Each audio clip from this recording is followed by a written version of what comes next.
சுகமே நிரம்ப பெருங்கருணை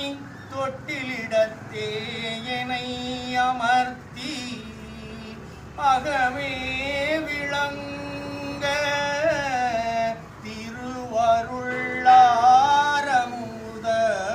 திருவருளாரமுதமளித்தே அகமே விளங்க திருவருளாரமுதமளித்தே அனைத்தருளி முகமே மலர்த்தி அனைத்தருளி முகமே மலர்த்தி சித்திநிலை முழுதும் அழித்து சித்திநிலை முழுதும் அழித்து மூவாமத்தகம் மேலிருக்க புரிந்தார்